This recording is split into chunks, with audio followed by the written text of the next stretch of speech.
likewise an OBGYN sonologist. So your lecture for this afternoon is on diabetes mellitus in pregnancy. To start off, let me show you the objectives of this lecture. It is expected that at the end of the lecture, you would be able to review diabetes mellitus in pregnancy, be able to detect its various clinical presentations and possible differential diagnosis. Moreover, you should be able to appraise management strategies of diabetes mellitus in pregnancies, and furthermore, be able to assess associated adverse perinatal complications. To proceed, this will be the outline of our lecture. After the introduction, a brief classification, and then I'll start off with the pregestational diabetes, followed by gestational diabetes. The reference would be your Williams 26th ed. So, as an introduction, according to the Centers for Disease Control and Prevention in year 2020, nearly 27 million adults in the US have been diagnosed with diabetes. Another 7.3 million are suspected to be undiagnosed, and an estimated 88 million have prediabetes. Now, if you ask for local statistics, reported prevalence of GDM worldwide was apparently 7%. But it has different reports per region or per continent. In Europe, that would be about 5.4%. In Africa, it's said that it's 14%.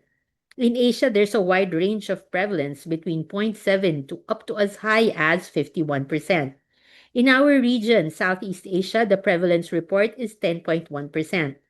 If you take a look at the local statistics from the Philippine Obstetrical and Gynecological Society, initial reports were 1.38%. But in a university report in Metro Manila, their report was up to as high as 29%. Interestingly, there were also publications on the Philippine data on postpartum diabetes. It was noted to be at 7.3%, and impaired glucose status after a GDM workup postpartum was 34%. Let's start off with poll question 1. What are the reasons for the substantial increase in incidence rate of diabetes worldwide? Is it A, because of an aging population more likely to develop type 2 diabetes? Or is it B, population growth within minority groups at particular risk? And C, a dramatic rise in obesity rates up to the epidemic type? Or D, all of the above? May I have your answers in the chat box? Did the monitor open the chat box?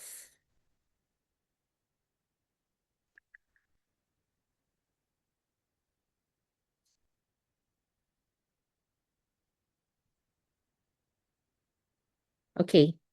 So the correct answer is D. So maybe before I proceed with the lecture, I'd just like to remind the students that I've already submitted the exam questions for this particular topic. And just listen to the lecture and note the highlighted aspects of this presentation. So to continue, what are the reasons for the substantial increased rates? Well, yes, one, it's aging population, which is more likely to develop the type 2 diabetes. The population growth within minority groups at particular risk for type 2 diabetes. Note that in the local guidelines, Filipinos, Southeast Asian pregnant women are at higher risk for GDM. Note also that there's a dramatic rise in obesity rates. Almost 3 in 10 women were considered obese prior to becoming pregnant. And there's likewise strong relationship between diabetes and the current obesity epidemic in the US. There's critical need for diet and lifestyle interventions so that we can change this trajectory growth.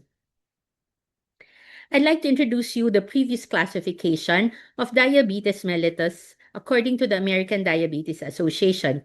You have type 1, type 2, and gestational diabetes.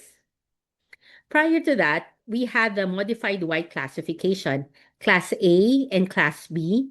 Class A would be your gestational diabetes or onset of diabetes during pregnancy, and the other classes were according to associated pathology or vascular disease at that. So until the mid-1990s, the White classification, previously recommended by the ACOG for diabetic pregnant women, was the linchpin of management.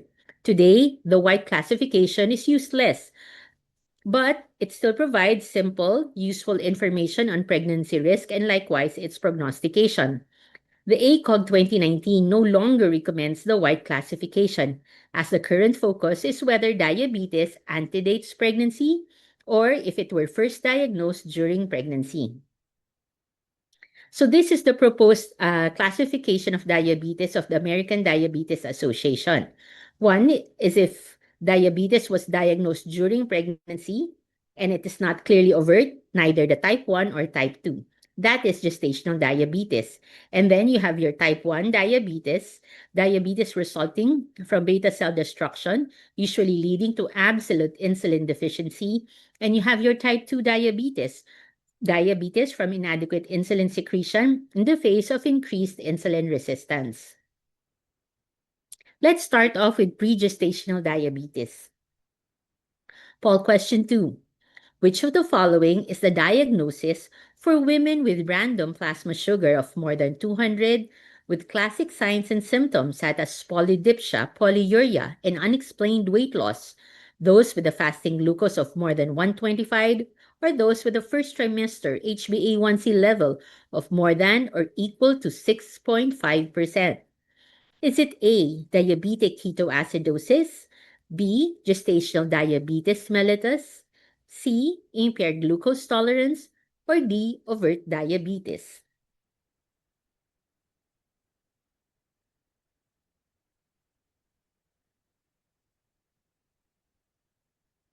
All right, good. So the answer is D, overt diabetes. There is no diagnostic challenge if a woman would present with high plasma glucose, glucosuria, and ketoacidosis. Note this following statement.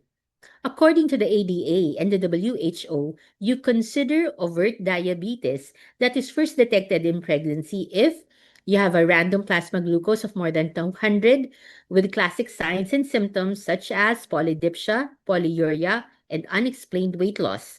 When the fasting glucose is more than 125, when the first trimester HbA1c or glycosylated hemoglobin is more than or equal to 6.5%, or when a 2-hour 75-gram OGTT shows a level of more than 200.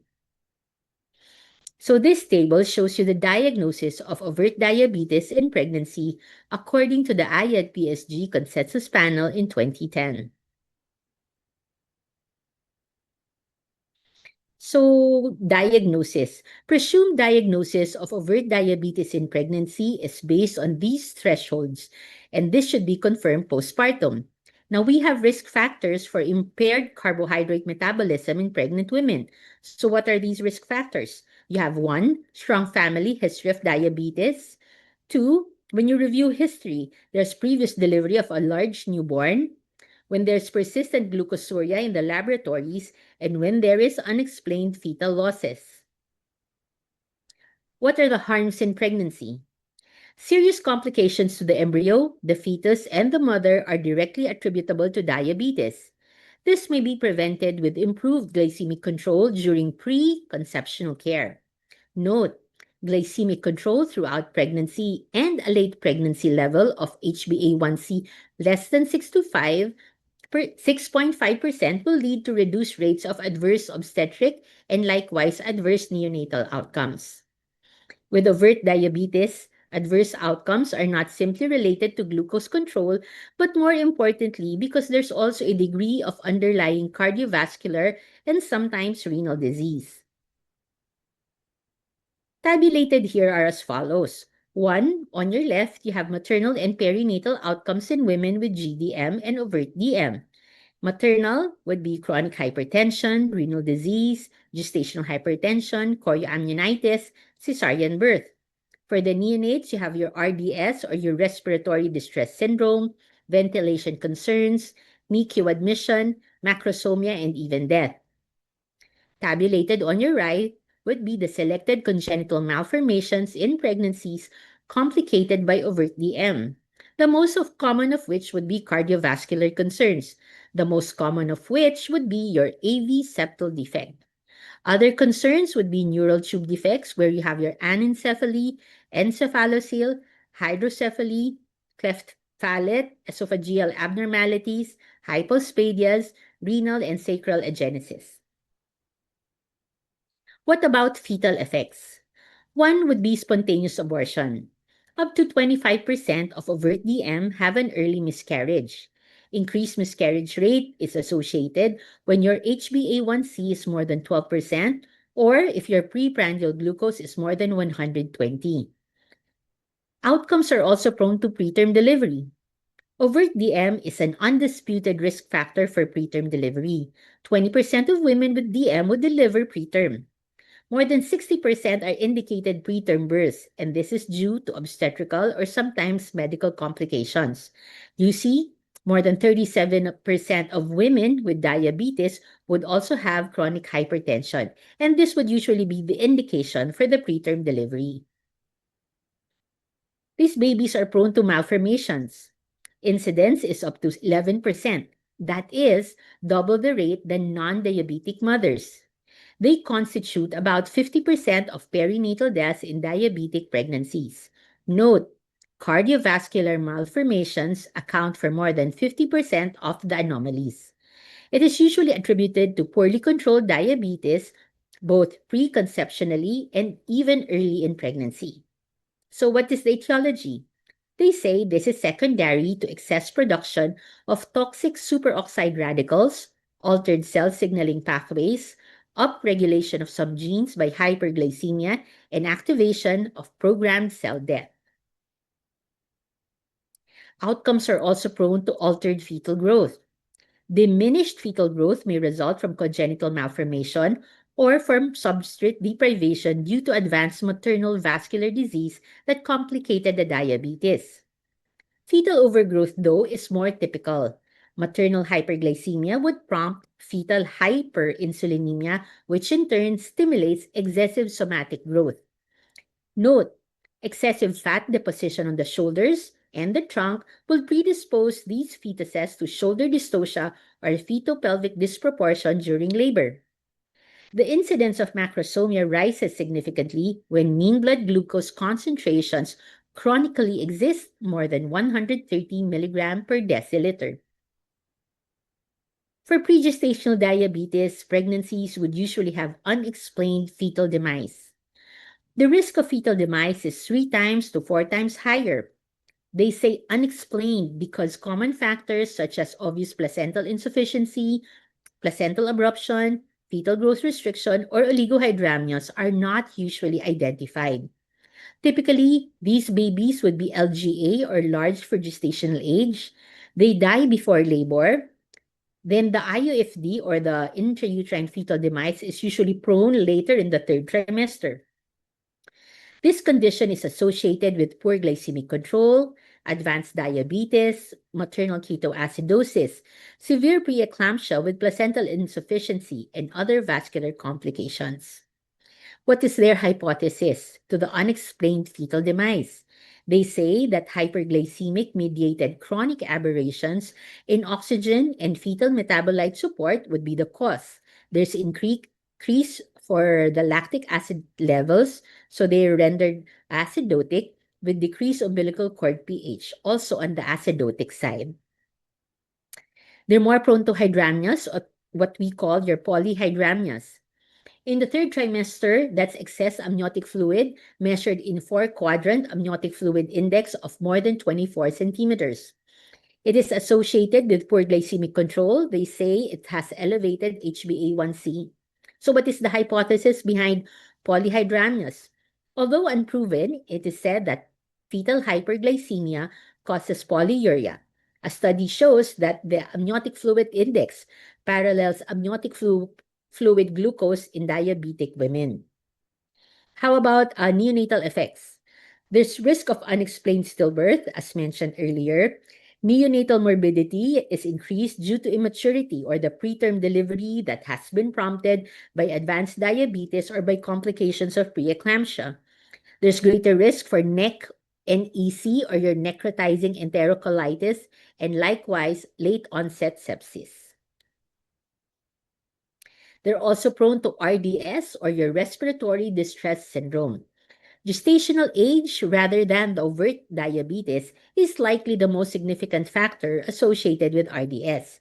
Diabetes does not appear to alter the beneficial effects of antenatal corticosteroids to hasten lung maturity. The babies on delivery are prone to hypoglycemia. Note that upon delivery, there is rapid drop in plasma glucose concentrations at sometimes levels less than 45. This is attributed to the hyperplasia of the fetal beta islet cells that is induced by chronic maternal hyperglycemia, common if mother has unstable glucose concentration or if the mother has been exposed to antenatal corticosteroids during labor, therefore increasing her levels of glucose as well. Babies are prone to hypocalcemia. Serum calcium concentrations are less than 8, and this may be due to the altered magnesium calcium economy, asphyxia, and preterm birth. The babies are also prone to hyperbilirubinemia and polycythemia. A major contributing factor is newborn polycythemia, which raises bilirubin load. Polycythemia is a fetal response to the relative hypoxia that happened in utero. Fetal hypoxia is due to hyperglycemia-mediated elevations in the maternal affinity for oxygen and fetal oxygen consumption. Hypoxia and insulin-like growth factors would lead to increased erythropoietin levels and likewise red cell production. Babies are also prone to cardiomyopathy. Hypertrophic cardiomyopathy is associated with cardiac dysfunction. Pathological ventricular hypertrophy due to insulin excess has been noted. This may lead to obstructive cardiac failure. Evident fetal diastolic dysfunction, even in the first trimester, were also noted. By third trimester, there is thicker interventricular septum and right ventricular wall. Most newborns are asymptomatic, and hypertrophy usually resolves months after delivery. There can also be long-term cognitive development. Please take note that recent studies have shown that intrauterine metabolic conditions are linked to neurodevelopment in the offspring. Intelligence quotient average 1 to 2 points lower. Autism spectrum disorder or developmental delay are usually common, and there's been note of diminished cognitive and language development. How about questions on inheritance? The risk of developing type 1 DM, if either parent is affected, is about 3 to 5%. The risk of developing the type 2 diabetes, if both parents are affected, would be 40%. So we consider genetic factors and environmental factors such as infection, diet, and toxins that bring about adverse fetal effects as well. Let's have poll question number 3. Which of the following diabetic conditions are possibly affected by pregnancy in its long-term course? Would it be A, nephropathy, B, neuropathy, C, retinopathy, or D, all of the above?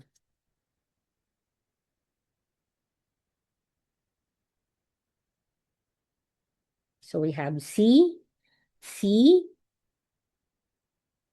Okay, good. And the answer is C, retinopathy. So as to maternal effects, except for retinopathy, the long-term course of diabetes does not appear to be affected by pregnancy. Maternal death is uncommon, but rates in women with diabetes are still higher than unaffected gravidas. So the deaths, if ever they would occur, would be secondary to diabetic ketoacidosis, hypoglycemia, hypertension, and infection. Maternal effects. Please note the following. One would be preeclampsia. Preeclampsia most often forces preterm delivery among diabetic women. They most exhibit pre-existing vascular complications and nephropathy. So what is the recommendation? Should you have a patient high risk for diabetes and hypertension? Low-dose aspirin prophylaxis is recommended in women at high risk for development of preeclampsia, and that would also include women who have type 1 and type 2 diabetes. Moreover, we can discuss diabetic nephropathy. This is detectable nephropathy, which begins in microalbuminuria. then proceeds to having macroalbuminuria that develops in those destined to have ESRD or your end-stage renal disease. Hypertension invariably develops during this period.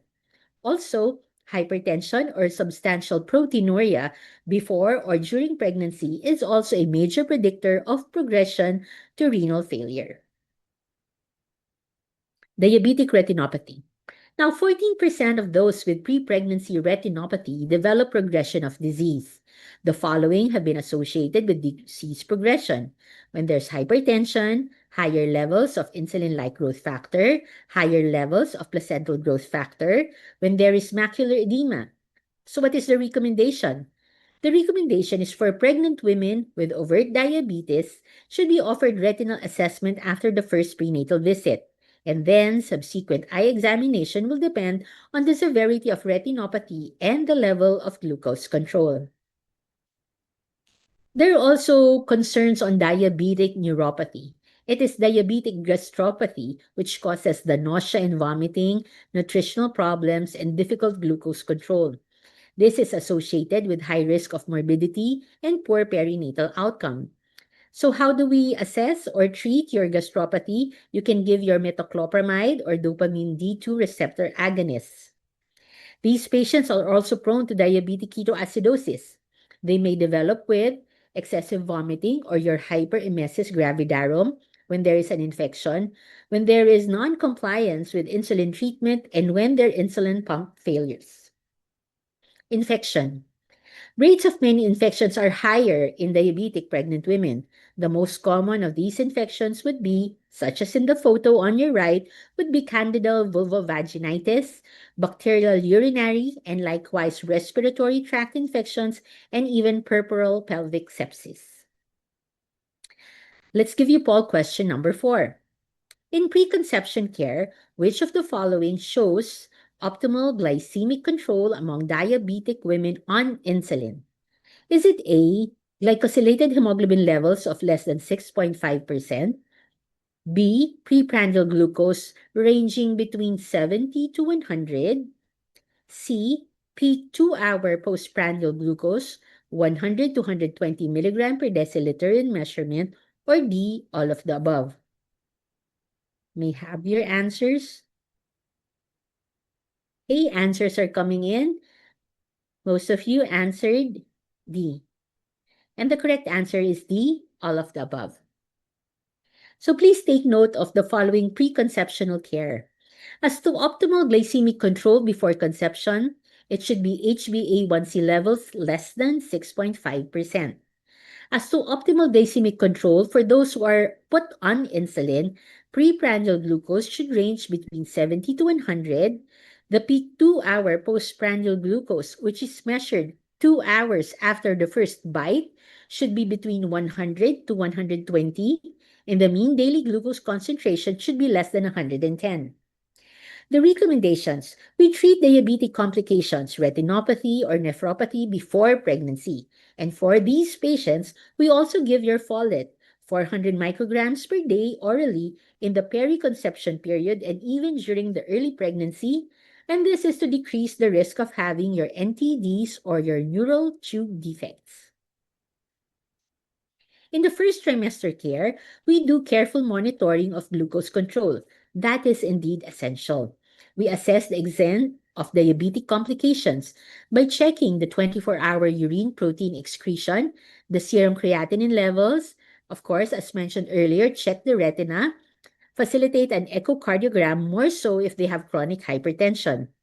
Must precisely establish the gestational age so that if we have concerns on preterm delivery, you're confident with your aging. And we carry a first trimester screening for aneuploidy. That would cover pregnancy-associated plasma protein A detection, beta human chorionic gonadotropin or your beta HCG, and a measurement of your nuchal translucency. So this is done between 11 weeks to 13 weeks and 6 days maximum. So this one, you can also request for an NIPT or a non-invasive prenatal testing detecting cell-free DNA. How about insulin treatment? In the gravida, overt diabetes is best treated with insulin. Oral hypoglycemic agents have been used successfully for GDM, but currently are not recommended for overt DM. Maternal glycemic control can be achieved with multiple daily insulin injections and the adjustment, of course, of the diet. Subcutaneous insulin infusion by a calibrated pump does not yield better pregnancy outcomes. We rarely used it during pregnancy. As to monitoring, we conduct self-monitoring of capillary glucose levels or your CBG check using a glucometer. As to diet, nutritional planning for appropriate weight gain through carbohydrate and caloric modification should be facilitated. As to diet, nutritional planning for appropriate weight gain through carbohydrate and caloric modification is carried out. It will be a mix of carbohydrates, protein, and fat. A minimum of 175 grams per day of carbohydrate should be distributed in 3 small to moderate sized meals with 2 to 4 snacks in between. The ideal dietary composition would be 55% carbohydrates, 20% protein, and 25% fat, of which less than 10% should be saturated fat. Weight loss is not recommended during pregnancy, but modest caloric restriction may be appropriate, more so for women who are overweight or obese. Insulin treatment and hypoglycemia. The incidence peaks during the first trimester. That is why caution is recommended when attempting to achieve euglycemia or normal glucose control in women with recurrent episodes of hypoglycemia. Loose glycemic control, meaning having episodes of FBS more than 120, is associated with greater risks for preeclampsia, a cesarean delivery, and birth weights more than the 90th percentile compared to those who have moderate to tight control. On the other hand, very tight control, when your FBS is always less than 95, you see that there would be no obvious benefits, but the number of hypoglycemia episodes will increase. In the second trimester, to detect neural tube defects and other anomalies, we can request for a serum alpha protein determination between 16 to 20 weeks gestation, together with a targeted ultrasound evaluation or a congenital anomaly scan. To some, we also request for a fetal echocardiography due to the fivefold increase in congenital cardiac anomalies. Now, as to second trimester glucose control, normoglycemia with self-monitoring of the CPGs is also the goal. This is followed by higher insulin requirements due to enhanced peripheral resistance to insulin related to pregnancy and the pregnancy hormones. In the third trimester, there is a threat of late pregnancy stillbirth. So fetal surveillance protocols are put into place, like advising fetal movement or fetal kick counts, periodic heart rate monitoring, doing your non-stress tests, intermittent biophysical profile or your BPS evaluation, and even a contraction stress test. According to the ACOG, we initiate testing at 32 to 34 weeks gestation, and if with reassuring testing and no other complications, delivery is anticipated between 39 weeks to 39 weeks and 6 days. For vaginal delivery, labor induction may be attempted when the fetus is not excessively large and the cervix is considered favorable. Now, as to insulin use, we reduce or withhold the dose of the long-acting insulin on the day of delivery. Regular insulin will meet most of or all of the insulin needs of the mother, and we just do your capillary or plasma glucose check levels during the active labor. In the puerperium, many diabetic women may require virtually no insulin for the first 24 hours or more postpartum. Subsequently, insulin requirements may fluctuate. Infection must be promptly detected and treated, and when appropriate, oral agents may be restarted. Now, counseling should include birth control because effective contraception would allow optimal glucose control before a subsequent conception. So let's now go to gestational diabetes. Poll question 5. One or more of these values from the 75-gram OGTT must be equaled or exceeded for the diagnosis of gestational diabetes mellitus. So, which of the following is the correct glucose concentration threshold according to the IAD PSG? Is it A, fasting of 92, 1 hour of 180, or 2 hours of 153? Is it B, 95, 180, and 155? Is it C, 105, 190, and 165? Or D, none of the above? So what is our cutoff threshold?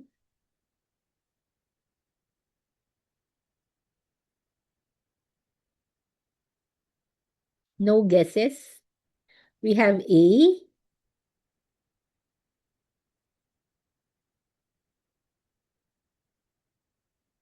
C, okay. And the correct answer is A. So you just master this cutoff numbers, 92, 180, and 153. So screening and diagnosis. So first, what is the definition of gestational diabetes? This is carbohydrate intolerance of variable severity with its onset or the first detection during pregnancy.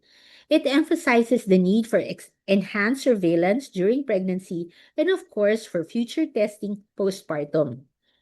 Most important perinatal outcome for GDM would be excessive fetal growth that may result both in maternal and fetal birth trauma.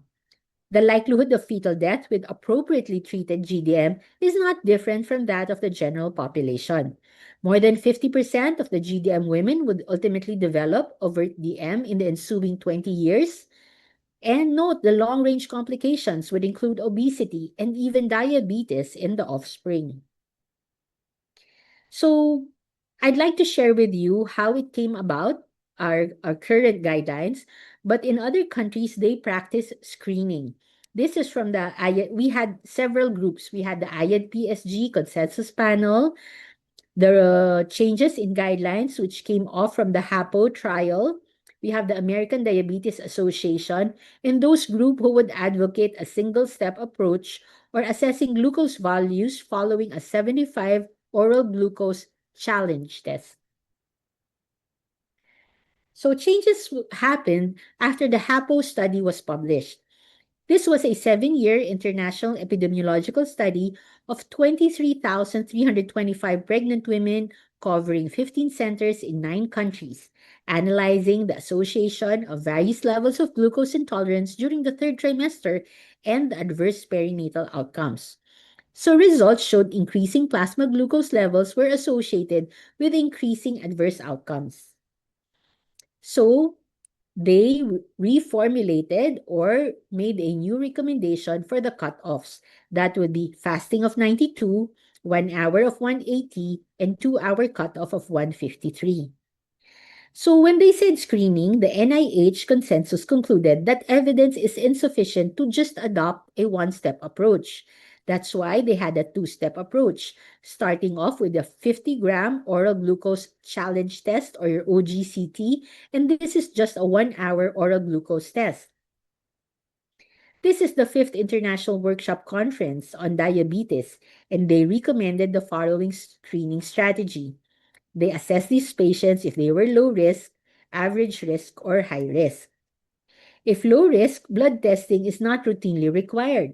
But if they were average risk, they do the two-step approach, a 50-gram oral glucose challenge test at 24 to 28 weeks. And if this is abnormal, they proceed with a 100-gram OGTT.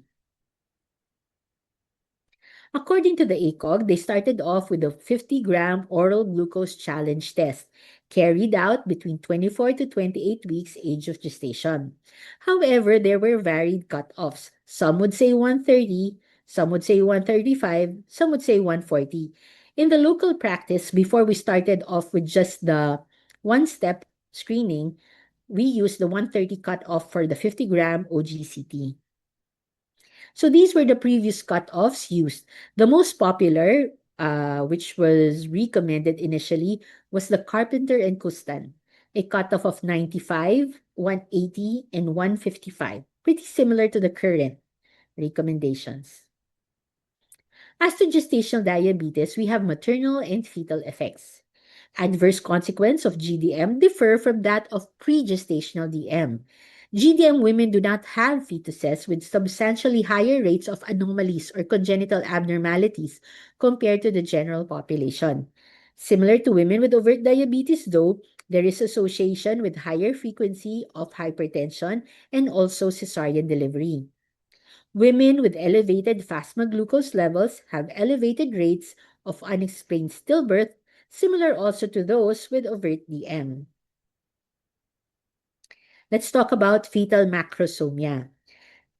The perinatal goal is to avoid difficult delivery from macrosomic babies and concomitant birth trauma that would be associated with shoulder dystocia. This happens because there is excessive shoulder and trunk fat that commonly characterizes the macrosomic baby of a diabetic mother, and this predisposes these neonates to shoulder dystocia and eventually a cesarean delivery to some. Factors that can be implicated or causing fetal macrosomia would include insulin-like growth factors, cord serum C-peptide levels, and epidermal growth factor. Maternal body mass index or the BMI is an independent and more substantial risk factor for fetal macrosomia than is glucose intolerance. Highest fraction of LGA neonates were attributable to maternal obesity plus excessive gestational weight gain. Weight distribution, greater maternal truncal obesity have greater risk for GDM. Increased maternal abdominal subcutaneous fat thickness come 18 to 22 weeks gestation is also correlated with BMI and was also a better predictor of GDM. How about fetal effects? Again, there is neonatal hypoglycemia. Hyperinsulinemia may provoke severe neonatal hypoglycemia, and the recommended clinical threshold would be between 35 to 40. The risk for neonatal hypoglycemia correlates with umbilical cord C-peptide levels as determined in the HAPO trial. The risk rises with birth weight independent of a maternal diabetes diagnosis. Okay, so let us have poll question number 6. Which of the following conditions decreased in incidence when gestational diabetes mellitus is treated? Would it be A, preeclampsia, B, shoulder dystocia, C, fetal macrosomia, or D, all of the above?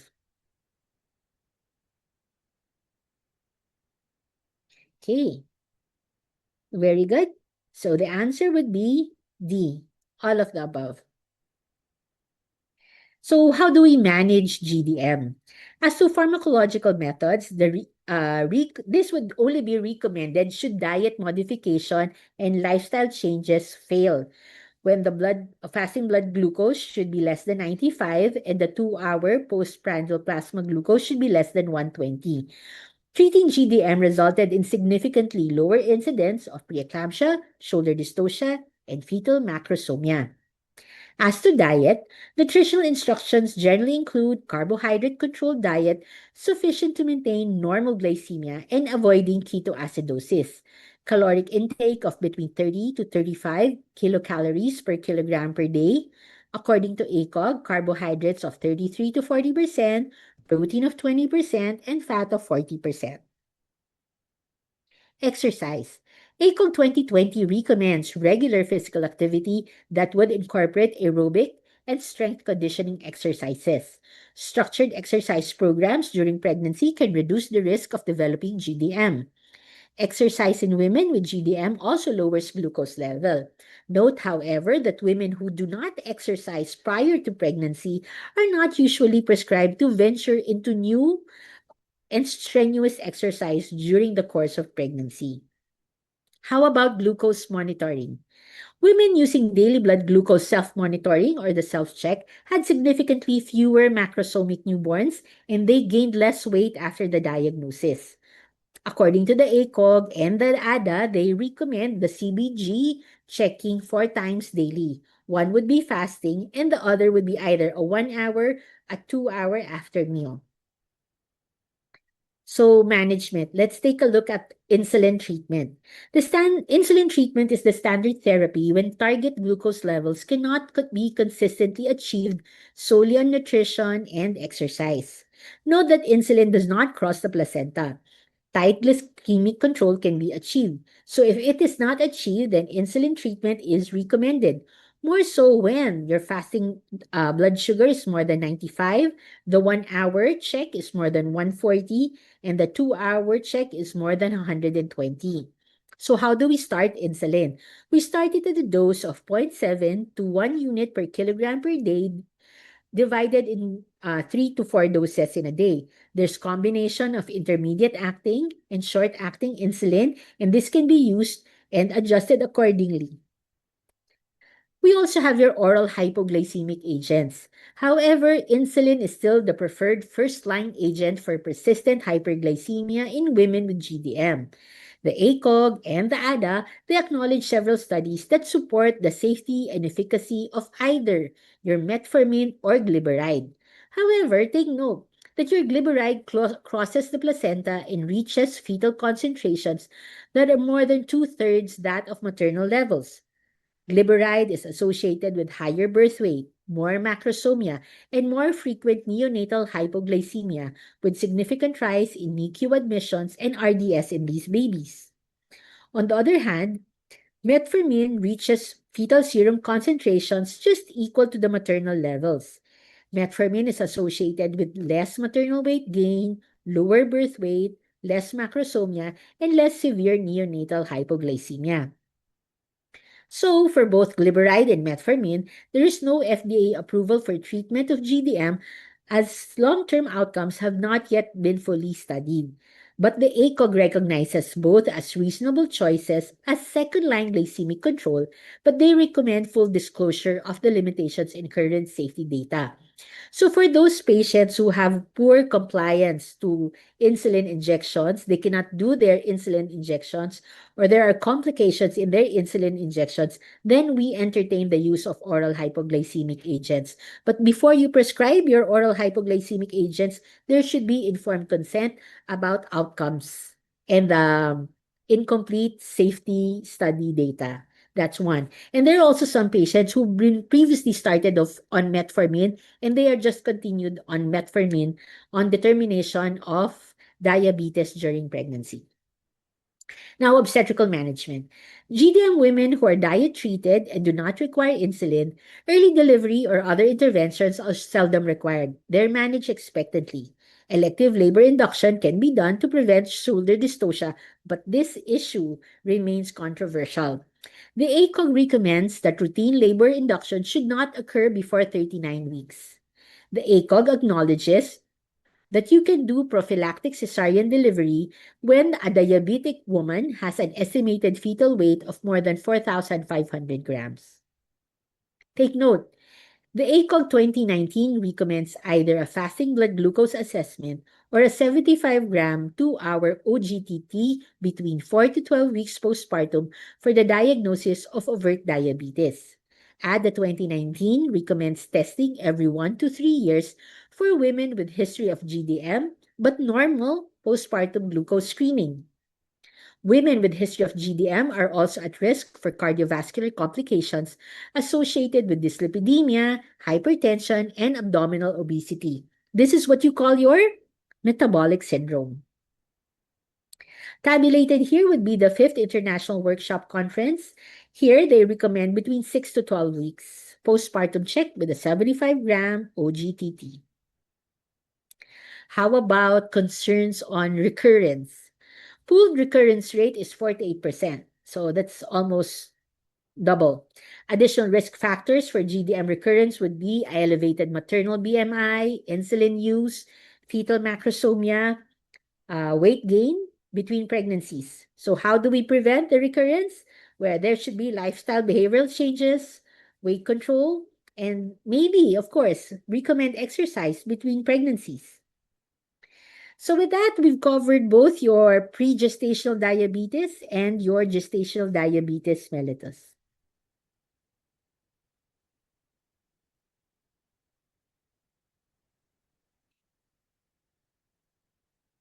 Do we have questions from the audience?